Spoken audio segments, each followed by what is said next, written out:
إذا قلت لصاحبك يوم الجمعة أنصت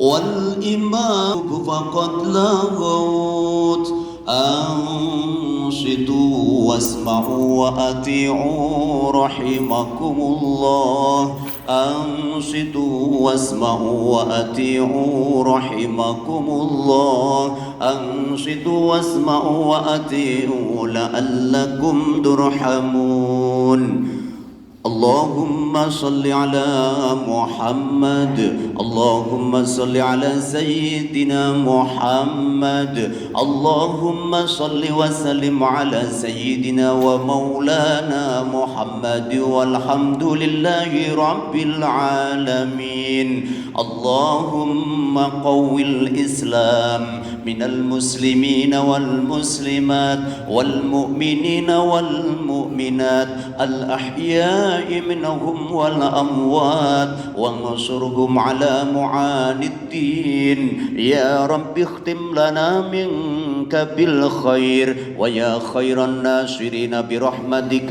يا أرحم الراحمين.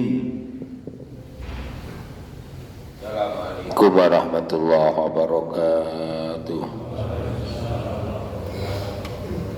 الله أكبر الله أكبر الله أكبر الله أكبر أشهد أن لا إله إلا الله أشهد أن لا إله إلا الله أشهد أن محمد رسول الله أشهد أن محمد رسول الله حي على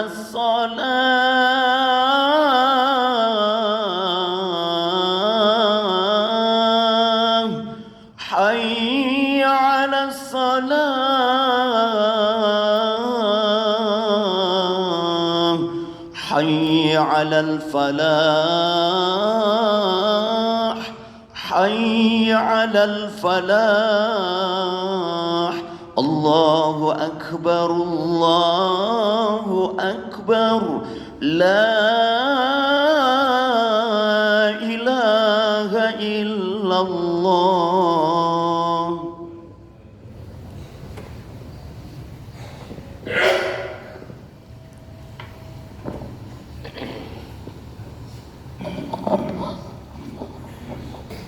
Innal hamdalillah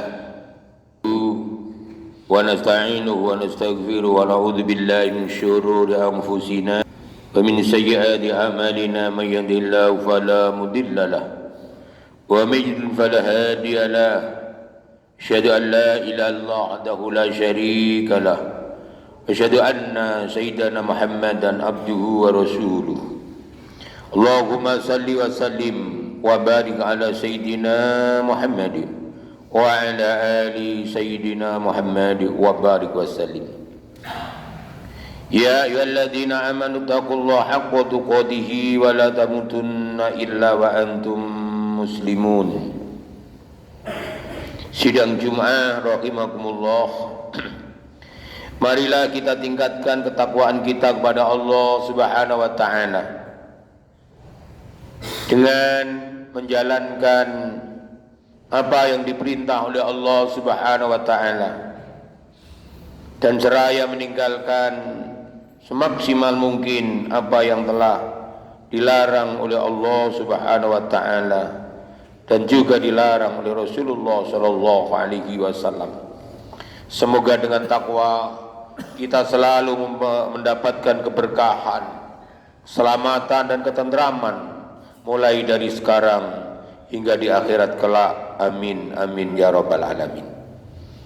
Jamaah Jumat yang dimuliakan Allah, roda kehidupan itulah barangkali salah satu ungkapan yang pas untuk menggambarkan perjalanan kita di dunia yang fana ini. Roda yang berputar kadang di atas dan kadang pula di bawah. Ada kehidupan, ada pula kematian. Ada kondisi sehat dan ada kondisi sakit. Ada rasa senang dan ada pula rasa susah. Ada kondisi kaya dan ada kondisi miskin. Ada saatnya naik jabatan dan juga ada saatnya pula turun dari jabatan. Ini semua adalah bagian dari ujian kehidupan di dunia. Allah Ta'ala berfirman, wa nabluukum bisyarri wal khairi fitnah. Kami Allah akan menguji kalian dengan keburukan dan kebaikan sebagai cobaan. Beruntunglah para manusia yang sukses dan berhasil melewati berbagai macam ujian yang sangat beragam tersebut dengan sebaik-baiknya, sehingga mencapai lulus ujian yang telah diberikan Allah Subhanahu wa Ta'ala kepada kita sekalian. Jamaah Jumat rahimakumullah, tidak mudah memang untuk sukses dalam melewati berbagai macam ujian yang amat beragam itu. Ada yang sukses saat diuji dengan kekayaan, namun ternyata ia gagal ketika diuji dengan kemiskinan. Ada pula yang sebaliknya, sukses saat diuji dengan kemiskinan, tetapi gagal ketika diuji dengan kekayaan. Di saat miskin, rajin ibadah, tapi di saat kaya, kesombongan mulai nampak pada dirinya. Ada yang sukses saat diuji dengan kesehatan, namun gagal ketika diuji dengan sakit. Sebaliknya, ada yang sukses saat diuji dengan sakit, tetapi gagal ketika diuji dengan kesehatan. Ada yang sukses saat mendapat ujian naik jabatan, namun gagal ketika diuji turun jabatan, stres.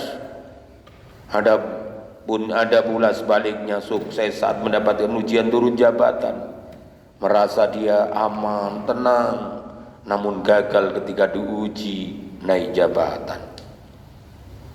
Bagaimanakah gerangan caranya agar kita bisa sukses total dalam menghadapi berbagai macam ujian yang beragam tadi? Faktor pertama dan yang paling utama yang kita perlukan adalah taufik dan bantuan dari Allah Subhanahu wa Ta'ala. Jamaah Jumat rahimakumullah, taufik dari Allah Subhanahu wa Ta'ala adalah karunia yang diberikannya kepada siapapun yang dia kehendaki. Tidak peduli apakah dia seorang pejabat atau rakyat jelata, pria atau wanita, tua atau muda, bersuku Jawa atau Sunda atau Sumatera, semua berpeluang untuk mendapatkan karunia istimewa tersebut. Namun kita semua dituntut untuk berusaha dan berikhtiar dalam mengejar karunia mulia tersebut. Salah satu bentuknya adalah dengan mengamalkan nasihat Nabi sallallahu alaihi wasallam. Ta'arraf ila Allah fir rakha'i ya'rifuka fi syiddat. Kenalilah Allah saat lapang, niscaya Allah akan mengenalimu ketika engkau susah. Hadis riwayat Imam Hakim. Kondisi lapang contohnya adalah saat kita sehat, kaya raya, punya jabatan yang tinggi misalnya. Sedangkan kondisi susah contohnya adalah ketika kita sedang sakit, miskin, sudah pensiun.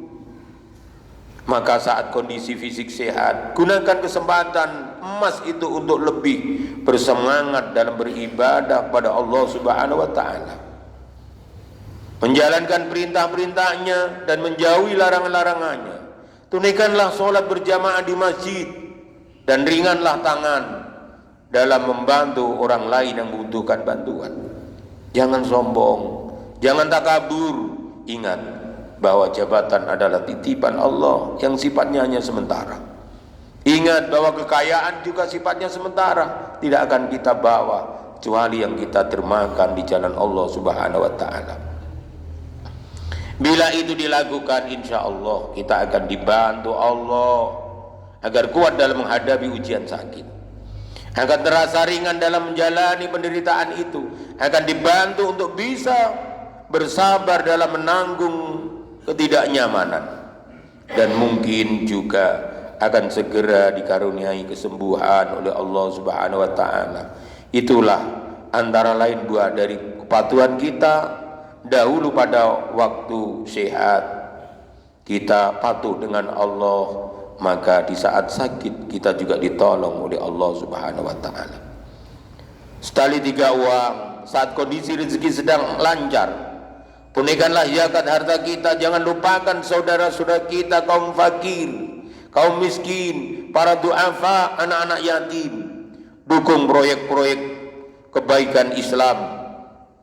Bila itu dijalankan, insya Allah rezeki seret. Keimanan kita akan tetap kokoh, tetap kuat, karena dijaga oleh Allah Subhanahu wa taala. Rezeki yang sedikit akan tetap mencukupi kebutuhan kita karena diberkahi oleh Allah Subhanahu wa taala. Dan mungkin badai ujian ekonomi tersebut akan segera berakhir. Itulah antara lain buah dari ketaatan kita dahulu pada waktu kaya, rezeki lancar, kita selalu taat pada Allah Subhanahu wa taala dan tidak buta dengan orang-orang yang ada di sekeliling kita. Tidak jauh berbeda manakala kita menduduki kursi jabatan. Pergunakan kesempatan emas itu untuk memenuhi dan untuk mematuhi dan menjalankan aturan-aturan Allah. Jangan sampai kita melanggar aturan-aturan Allah. Adakan kegiatan-kegiatan yang tidak menabrak aturan agama. Tolonglah orang-orang yang membutuhkan. Berusahalah untuk meningkatkan kesejahteraan rakyat, bukan justru memperkaya diri sendiri dan kroni-kroni. Imbangilah pembangunan fisik dan mental, jasmani dan rohani, jangan timbang antara keduanya. Maka apabila seluruh kebaikan itu ditunaikan, insya Allah di saat kita turun dari kursi jabatan, kita akan tetap disegani dan dihormati oleh rakyat, dan kewibawaan kita tidak akan luntur. Yang dikenal hanyalah kebaikan dan kebaikan kita. Akan ikhlas dalam menjalani ketetapan Allah Subhanahu wa taala, serta yang paling istimewa dari itu semua, insya Allah akan meraih keridhaan dari Allah Subhanahu wa taala. Itulah antara lain buah manis dari kepatuhan kita kepada Allah Subhanahu wa taala di saat dahulu sedang menduduki kursi jabatan. Maka jabatan itu juga titipan Allah yang sifatnya hanya sementara, Bapak-bapak. Maka dari itu, ketika diberi jabatan oleh Allah, kita gunakan yang sebaik-baiknya. Jangan sombong, jangan takabur. Ketika kita sombong dan kita takabur, maka kita akan menjadi musuh Allah. Dan ketika kita pensiun, tidak ada artinya di hadapan masyarakat. Na'udzubillah min dzalik, tsumma na'udzubillah min dzalik.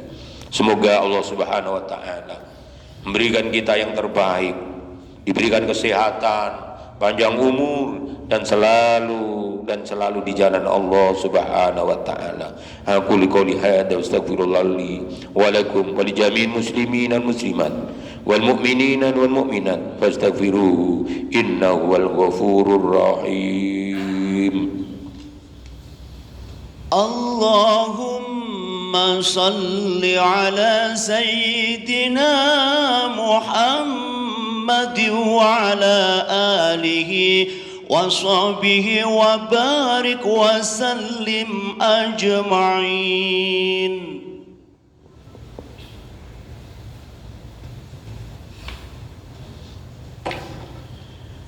Alhamdulillah.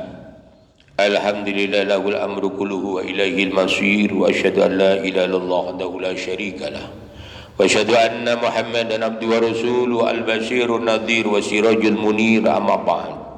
Fa ya ayyuhan nas ittaqullaha haqqa tuqatih wa la tamutunna illa wa antum muslimun. Wa qala ta'ala innallaha wa malaikatahu yusalluna 'alan nabi ya ayyuhalladzina amanu sallu alaihi wa sallimu taslima. Allahumma salli wa sallim ala sayyidina Muhammad abdika rasulika nabil ummi wa ala alihi wa sahbihi ajma'in wa anit tabi'in wa tabi'it tabi'in wa tabi'ihim bi ihsanin ila yaumiddin wansurna ya Allah ma'ahum bi rahmatika ya arhamar rahimin. Allahumma ighfir lil mu'minina wal mu'minat wal muslimina wal muslimat al ahya'i minhum wal amwat وضاعف لهم الحسنات وكفر عنهم السيئات وارزقهم من أرزاق الطيبات. اللهم اكشف عنا البلاء والوباء والغلاء والفحشاء والمنكر والبغي والشدائد والمحن ما ظهر منها ما بطن من بلدنا إندونيسيا ومن فلسطين خاصة ومن بلدان المسلمين عامة إنك على كل شيء قدير. ربنا آتنا من لدنك رحمة وهيئ لنا من أمرنا رشدا. ربنا هب لنا من أزواجنا وذرياتنا قرة أعين واجعلنا للمتقين إماما. Ya Allah, Ya Rahman, Ya Rahim, berikanlah kepada kami ya Allah umur panjang yang berkah ya Allah. Berikanlah kepada kami sehat dohir batin kami ya Allah. Berikan kepada kami ya Allah keluarga yang tenteram, ayam, sakinah, mawaddah warahmah. Jadikanlah ya Allah kami termasuk gulungan orang-orang yang kau berkahi ya Allah. Gulungan orang-orang yang kau ridhoi ya Allah. Gulungan orang-orang yang kau tunjukkan ke jalanmu ya Allah. Hanya engkau ya Allah yang mampu memberikan semua itu ya Allah. Selamatkan kami dari dunia dan akhirat ya Allah. Dzurriyyah kami ya Allah, tetangga-tetangga kami ya Allah, teman-teman kami ya Allah, orang yang baik dengan kami ya Allah, orang yang mendolimi kami ya Allah. Selamatkan semua ya Allah dari fitnah dunia dan azab akhirat. Rabbana atina fid dunya hasanah wa fil akhirati hasanah wa qina adzabannar wa adkhilna jannata ma'al abrar ya aziz ya ghaffar ya rabbal alamin. Ibadallah, innallaha ya'murukum bil 'adli wa ihsan wa ita'i dzil qurba yanha 'anil fahsya'i wal munkar wal bagyi ya'idukum la'allakum tadhakkarun wadhkurullaha al-'azim yadhkurkum washkuruhu 'ala ni'amihi yazidukum was'alu fadli ya'idukum wa lidzikrullah ya akbar. الله أكبر الله أكبر أشهد أن لا إله إلا الله أشهد أن محمد رسول الله حي على الصلاة حي على الفلاح قد قامت الصلاة قد قامت الصلاة الله أكبر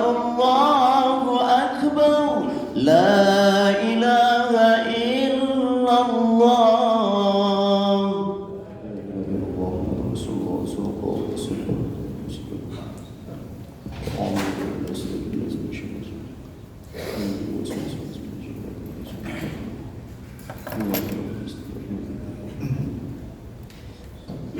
Allahu Akbar.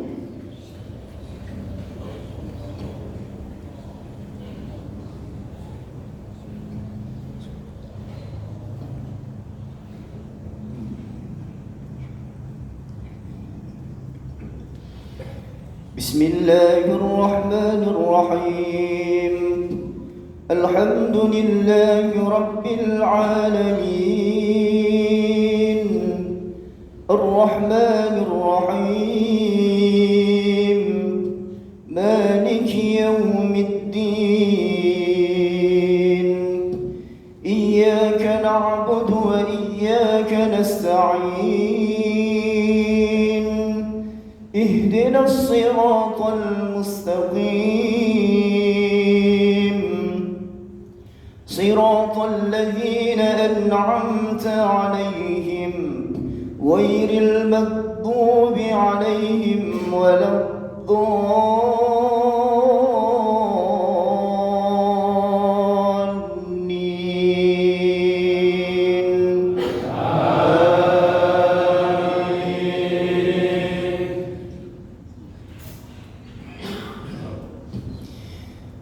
ولا تقربوا مال اليتيم إلا بالتي هي أحسن حتى يبلغ أشده وأوفوا الكيل والميزان بالقسط لا نكلف نفسا إلا وسعها وإذا قلتم فاعدلوا ولو كان ذا قربى وبعهد الله أوفوا ذلكم وصاكم به لعلكم تذكرون وأن هذا صراطي مستقيما فاتبعوه ولا تتبعوا السبل فتفرق بكم عن سبيله ذلكم وصاكم به لعلكم تتقون الله أكبر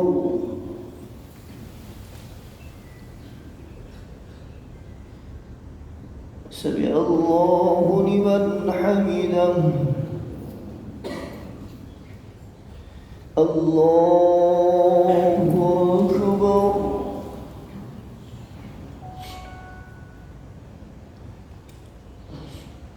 الله أكبر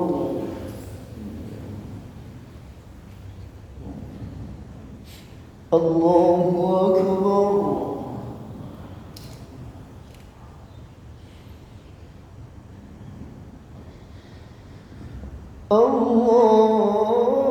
الله أكبر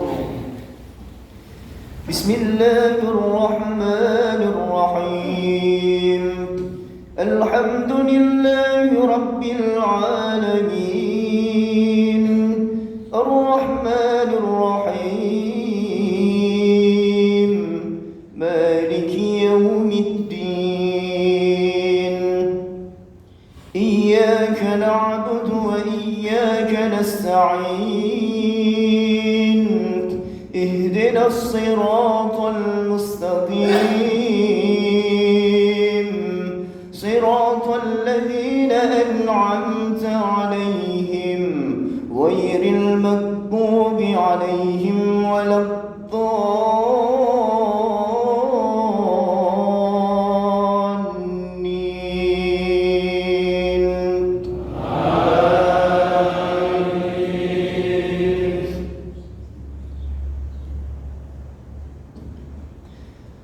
ثم آتينا موسى الكتاب تماما على الذي أحسن وتفصيلا لكل شيء وهدى ورحمة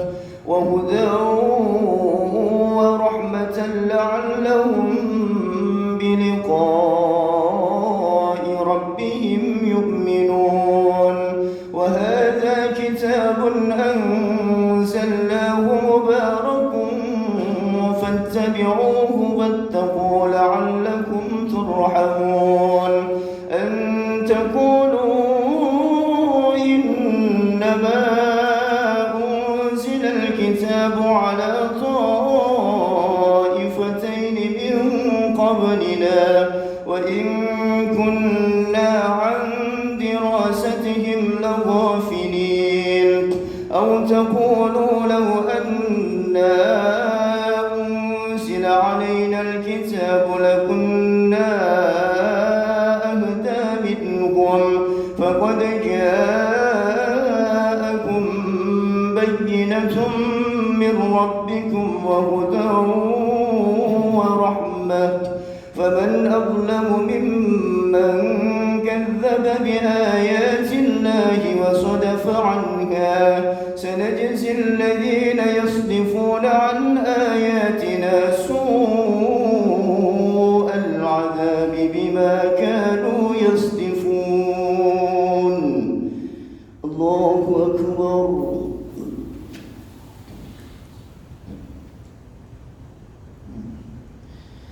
سمع الله لمن حمده الله أكبر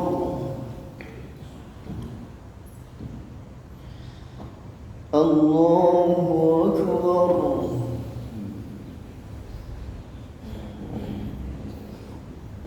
الله أكبر